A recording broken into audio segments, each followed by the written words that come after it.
Hey, it's me, MLB. Here is chapter 52 of Takedown, and this one is titled Yin to the Rescue. The perks of having this quirk. You thought as you focused and thought about altering the motion sensor to go from having a beeping noise to just vibrating. You felt your fingertip buzz as your quirk activated, and the little black box heated up a little bit as the programming changed internally. Unplugging your finger, you held the little receiver in hand and placed the black box down on the ground, then stepped past it to see if the receiver in your hand would beep or vibrate. It vibrated. Perfect. You picked up the box and placed it a little way back from the door so that if anyone walked in, it would set the motion sensor off. Then you headed back up to the lab.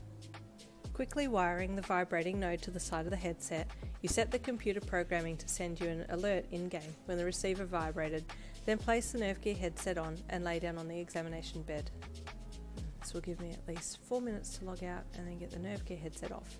Once I'm out of the game, I need to then pray that no one finds my avatar lying randomly in the forest. You cringed and looked up at the ceiling. "Link start!" you called into the empty lab. Your vision swirled, and you were sucked into the virtual world that you'd come to love, and you smiled as you opened your eyes next to Magada's sleeping avatar on the lounge in Butterfly and On's house. Time to get to it then, you thought brightly, as you left the house and headed for the teleportation platform that would take you back to level 3. Once on the woodlands level, you stepped off the platform and looked around.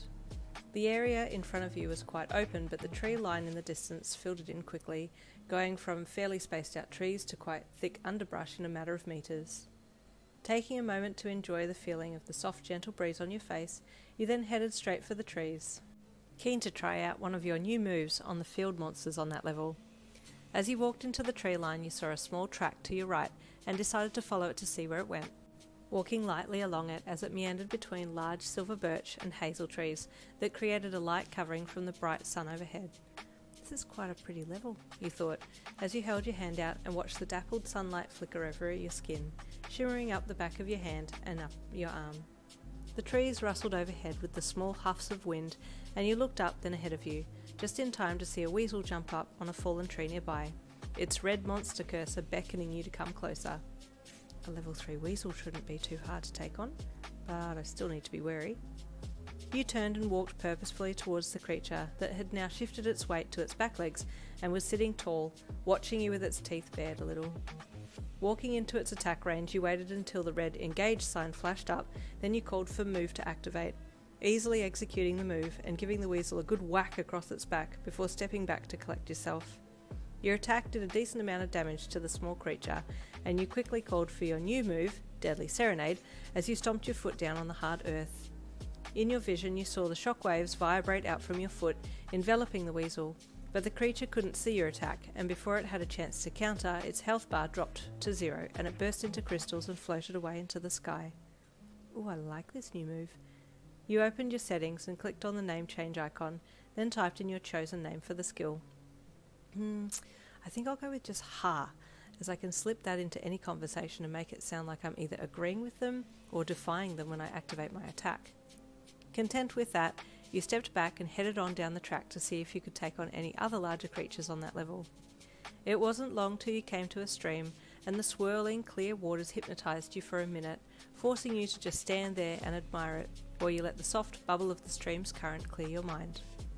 Once done watching it, you took a step forward to find a way across, but movement in the corner of your eye made you stop and look to your left to see what it was.